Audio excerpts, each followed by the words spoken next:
Hi friends, welcome to honey kitchen. ఈరోజు నేను ఇంట్లోనే మనము జలుబు, దగ్గు, తుమ్ములు, జలుబు వాటికి ఏం చేయాలో నేను చూపిస్తానండి. ఫస్ట్ మనకి జలుబు అనగానే మనం అందరం ఫస్ట్ ఆవిరి పట్టుకుంటాం కదా, అలాగనే ఇప్పుడు నేను చూపించేది చేసుకుంటే కూడా చాలా మంచిదండి. మేము చాలా ఇయర్స్ నుంచి ఇలానే యూస్ చేస్తున్నాం అనమాట. ఇప్పుడు మనం ఇంట్లో ఉన్న ఇదొండి అల్లం ఎట్లాగా ఉంటుంది కదా, ఇదొండి పైన తొక్కంతా తీసేసి ఇలా కడిగి పెట్టుకోవాలి. అల్లం ముక్కలు ఇదొండి, దానికి ఇదొండి తేనె ఉంటే సరిపోతుంది అనమాట. ఇప్పుడు మనం ఇదొక వేసుకొని మనం దంచుకోవాలి బాగా జ్యూస్ వచ్చే వరకు. ఓకే అండి, ఇలా బాగా అల్లం దంచుకోవాలన్నమాట. ఇదండి, ఇప్పుడు మనం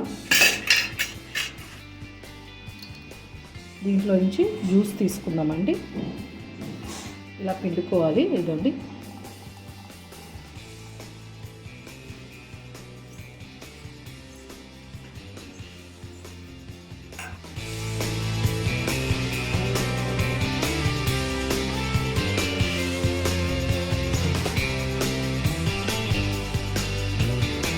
అండి ఇదండి ఇలా అల్లం బాగా దంచుకొని ఇలా జ్యూస్ తీసి పెట్టుకోవాలన్నమాట.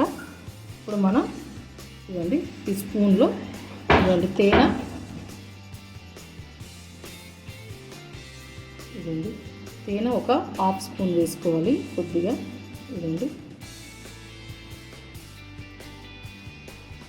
ఒక టీ స్పూన్ అల్లం జ్యూస్ అన్నమాట. ఇదండి కొద్దిగా ఇదండి ఇలా వేసుకొని తాగితే చాలా మంచిదండి. పిల్లలైతే ఒక టేబుల్ స్పూన్ వేసుకుంటే సరిపోతుందండి. పెద్దవాళ్ళైతే ఒక 2 టేబుల్ స్పూన్ వరకు వేసుకోవచ్చు. జలుబు కానీ తుమ్ములు కానీ ఏదైనా, ఇప్పుడు వచ్చేది వర్షాకాలం కదా, పిల్లలకైనా పెద్దవాళ్ళకైనా ఎవరికైనా ఇలా చేస్తే చాలా మంచిదండి. ఆవిరి పట్టుకోవడం ప్లస్ ఇలాగా అల్లము తేనె కలిపి తీసుకోవడం చాలా మంచిదండి. జస్ట్ ఊరికే జలుబు రాగానే ట్యాబ్లెట్స్ వేసుకోవడము ఇలాంటివి అవి చేయకుండా పిల్లలైనా పెద్దవాళ్ళైనా ఇలా తీసుకుంటే చాలా మంచిదండి. రోజుకి ఒక 2 టైమ్స్ తీసుకుంటే మంచిది.